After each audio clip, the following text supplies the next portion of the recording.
KREM 2 News at Noon begins now. But I think both are very relevant to our history and worth celebrating.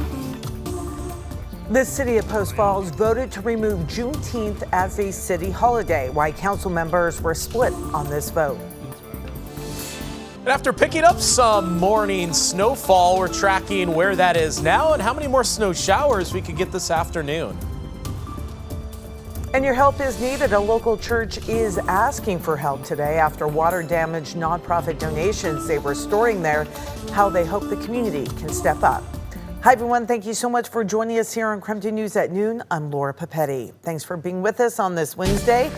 And boy, some folks went to bed last night, then woke up to a whole lot of this. Snow fell all over the inland Northwest last night. On your left is a video of Pullman where you can see snow-covered roads on the Palouse, and the other is a look at I-90 in Spokane. Big snowflakes covering the interstate. Around 2:30, conditions worsened as then the storm moved east.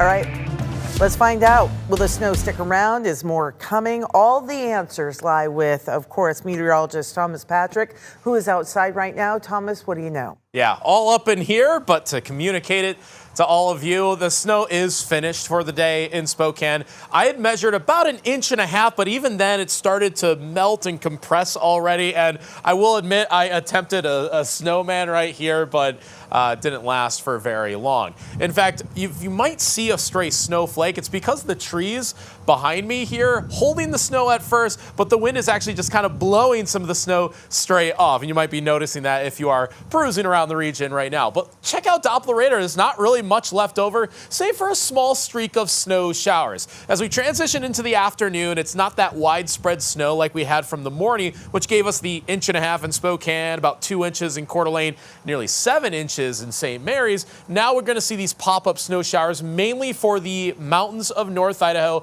Looks like it's close to Coeur d'Alene, but it ended up being just north of the interstate, so it doesn't look like it's hitting the city directly. Winter weather advisory still retained over Lookout Pass until 10 p.m. and for Sandpoint Bonners Ferry until 3 p.m. just to account for a chance of snow showers in this general region.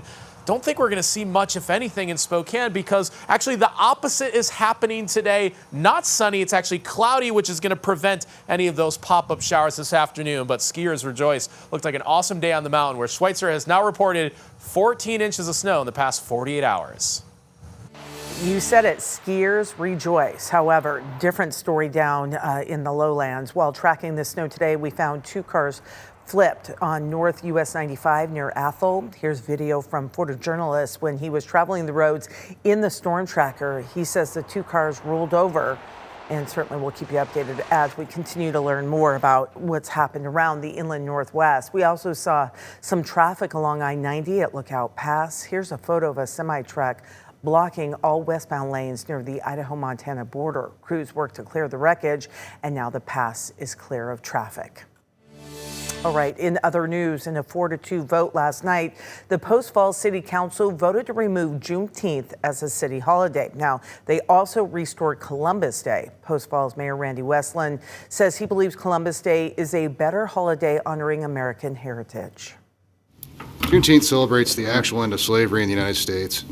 And the abolition of slavery, I believe, is one of the crowning achievements of Western civilization and is certainly worthy of celebration. On the flip side, North America, as we know it, in the United States entirely would not exist if it were not for the expeditions of Christopher Columbus and other European explorers, which are also worth celebrating.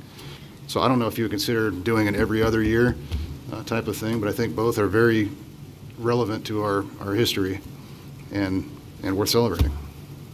I don't want to change the holiday schedule up. I think that's a lot of complexity.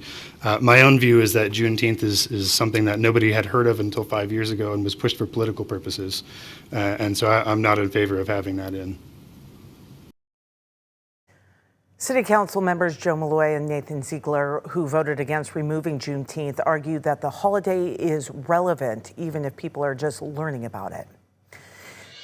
As we shared yesterday, a driver crashed into a power pole, causing a power outage for some North Spokane folks. They also hit a fire hydrant, sending water down a hill into the Morning Star Baptist Church basement. So the water damaged the blankets and comforters that they had stored down there. Today, the church is asking for donations. They said the blankets and comforters were for shelters. The water flooded the church's parking lot and again damaged the building's fire alarm and exits. The church said they will still be able to hold service and they'll still be able to help the shelter, but a great place to donate if you'd like. Some of our guests were outside trying to keep the water from coming in. They were digging holes in the ground so the water could perhaps seep into that. So Jules Helping Hands, who helps run the shelter at the church, says they'll be doing donation drives at all their shelters today. So if you would like to help out, we have a link on our website, KREM.com, where you can make those drop-offs. They can certainly use it.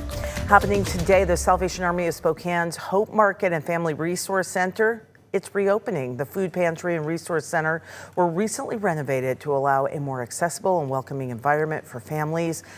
The Salvation Army hosted a ribbon cutting ceremony, gave out tours of the updated facility. We were there. We'll have more tonight. And the City of Spokane Transportation Commission is hearing community comments about restriping Grand Boulevard. They've been debating how to change the lane patterns between 14th and 29th Avenue. The commission says they could make a final decision at the meeting tonight. It's at 5:20 at City Hall.